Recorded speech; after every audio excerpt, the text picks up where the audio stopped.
आज हम लोग चर्चा करेंगे कड़वक संख्या 2। कड़वक संख्या 1 हम लोग पिछले वीडियो में पढ़ चुके हैं। इस वीडियो में देखते हैं कि मलिक मोहम्मद जायसी कड़वक संख्या 2 में क्या करना चाहिए। कड़वक संख्या 2 की पंक्तियां पढ़ते हैं और उसका अर्थ समझते हैं। मलिक मोहम्मद जायसी लिखते हैं, मोहम्मद कवि यह जोड़ी।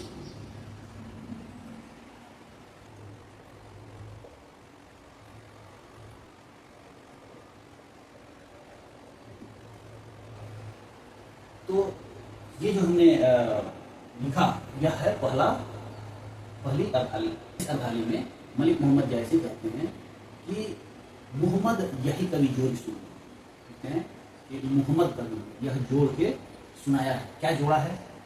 सुना जो प्रेम पीर का पावा, जो ही प्रेम का पीर हमने सुना है उसको मैंने गाया है।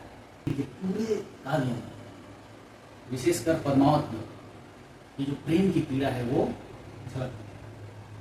तो ये कहते हैं कि जो प्रेम की पीड़ा मैंने सुनी है उसको मैंने इस कड़वक में, इस काव्य में, इस पद्मावत में मैंने गा के सुना है। अगली जो अर्धाली है वो है जो लाई रखे, जो लाई रखे।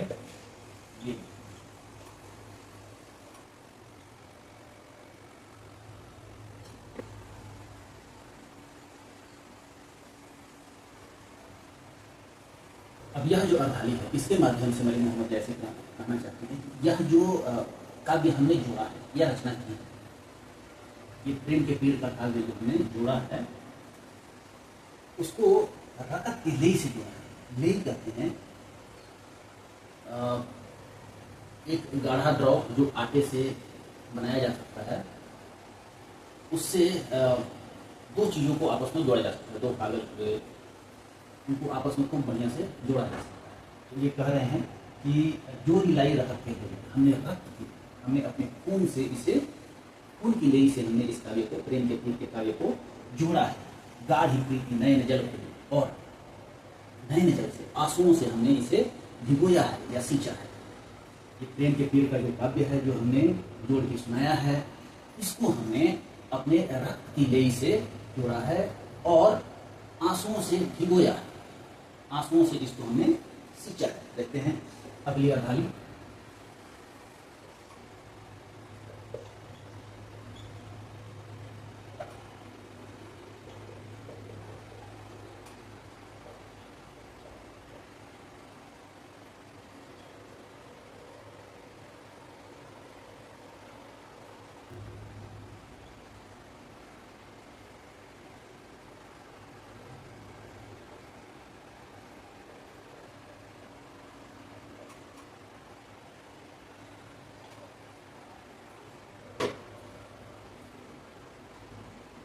ये है अगली अर्धाली।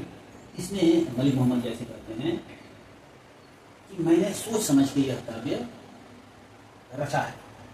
और मन जाने कवि तपस की, और मतलब और मन जाने, सोच के, क्या सोच के? यह सोच के कवि तपस की, इस ऐसा काव्य हमने कहा है, ऐसे काव्य की मैंने रचना की है। उसके पीछे मेरा जो दृष्टिकोण है वो ये है कि महुयह रहे जगत महचिन्ह। एक कहावत है अंग्रेजी कि fame is the last infirmity of noble mans. Fame is the last infirmity of noble minds.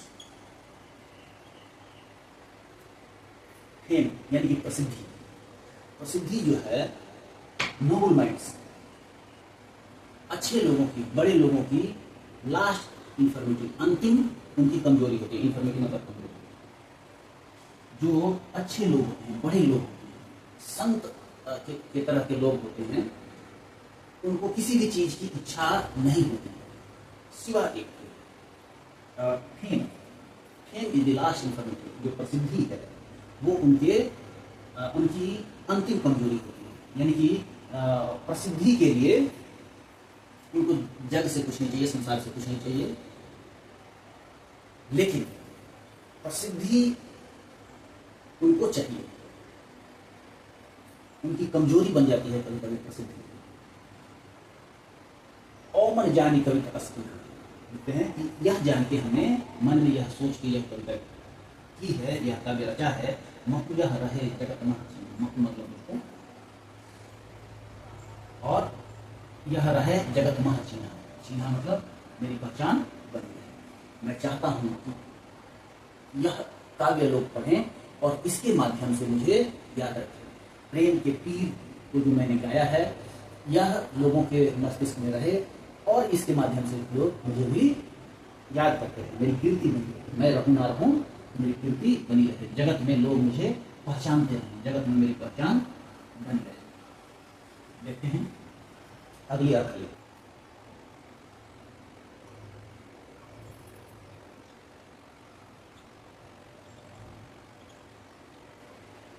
अगले अर्धाली में मलिक मोहम्मद जैसी कहते हैं कि कहाँ सो रतन सेन अस राजा, जो रतन सेन है, रतन सेन, जो रतन सेन है, रतन सेन कहाँ वैसा राजा हो पाया जो सुआ है। सुआ जो अवधी भाषा है उसमें सुगा कहते हैं, तो सुगा, और उसी का पर्यायवाची कह लीजिए या इसी का एक तरह से तद्भव रूप हो गया सुआ। जो परमावत कहानी है उसमें सुआ एक बुद्धिमान पक्षी की तरह एक किरदार, एक बुद्धिमान किरदार है, एक बुद्धिमान चरित्र है सुआ, जो रतन सेन से पद्मावती के बारे में बताता है। तो कहाँ सुआ असी बुद्धि राजा, रतन सेन जैसा राजा कहाँ होगा। जो सुआ है, जो तोता है, जो हीरामन तोता है, उसके जैसा बुद्धि किसके पास, उसके जैसी बुद्धि किसके पास होगी। अगली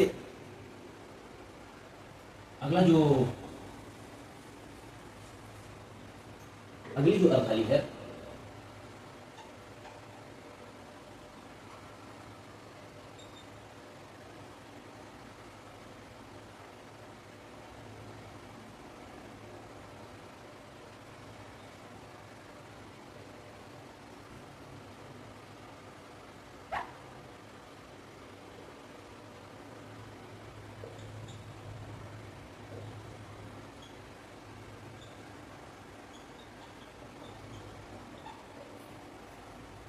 अगली अर्धाली में मलिक मोहम्मद जैसी लिखते हैं कि कहाँ अलाउद्दीन सुल्तान, अलाउद्दीन सुल्तान तो कब था, कौन उसके बारे में जानता है। कहाँ राघव जी की नहीं, वो राघव कहाँ जिनका बखान हमने किया है। यानी कि रतन सेन राजा कहाँ रतन सेन राजा, कहाँ हीरामन तोता, कहाँ अलाउद्दीन सुल्तान या सुल्तान अलाउद्दीन, कहाँ राघव जिसका बखान मैंने किया है। यानी कि ये तो प्रत्यक्ष अब नहीं है, इनके कहने का मतलब है कि ये सारे लोग अभी प्रत्यक्ष नहीं है। अगली पंक्ति में कहते हैं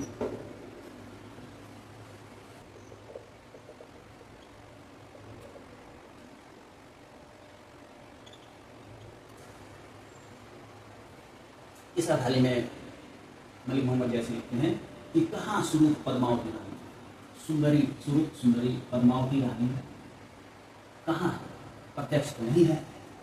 कोई न रहा, कोई नहीं रहा, जग रही कहाँ। ना रतन सेन राजा रहा, ना हीरामन तोता रहा, यानी कि अभी नहीं है, वर्तमान में नहीं है। अलाउद्दीन सुल्तान वर्तमान में नहीं है, राघव नहीं है, जो सुंदरी पद्मावती रानी है वो भी नहीं रही। रही तो क्या भी, इनकी कहानी रह गई, इनकी यादें रह गई। उसी तरह जो मैंने कीर्ति की है, इनकी कीर्ति जो है वो कहानी के रूप में अभी है। उसी तरह मैं जो कीर्ति कर रहा हूँ, मैं जो प्रेम के तीर को गा रहा हूँ, मैं चाहता हूँ कि उसके माध्यम से मुझे भी संसार याद करे। अगली अर्धाली देखते हैं क्या है।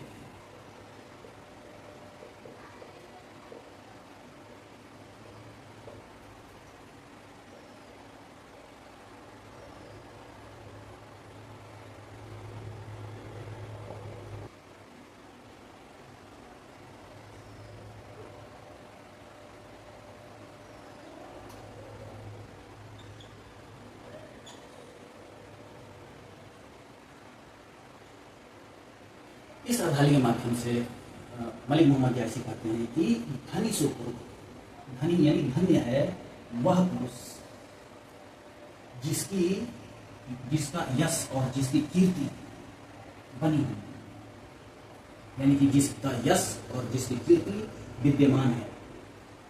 ठीक उसी तरह विद्यमान है जैसे फूल तो सूख जाता है, फूल तो कुचल जाता है, मर जाता है, खराब हो जाता है, सूख जाता है, लेकिन उसका वास यानी कि उसकी गंधी, उसका सुगंध नहीं जाता।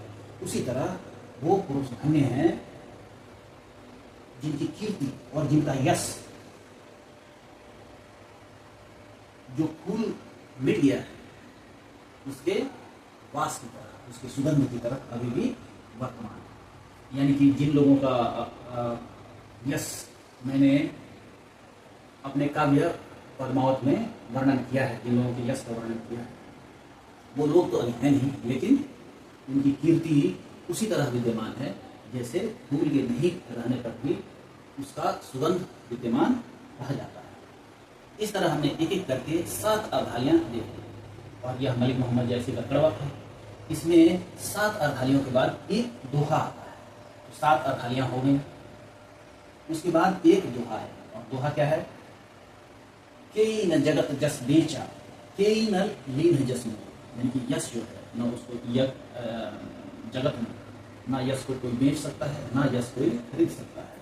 जो यह पढ़े कहानी हम समझ ये इच्छा करते हैं,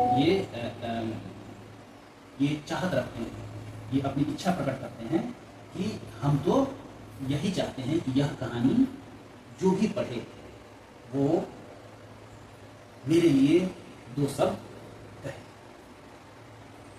तो ये रहा कड़वक संख्या 2। आशा है आपको यह कड़वक भी समझ में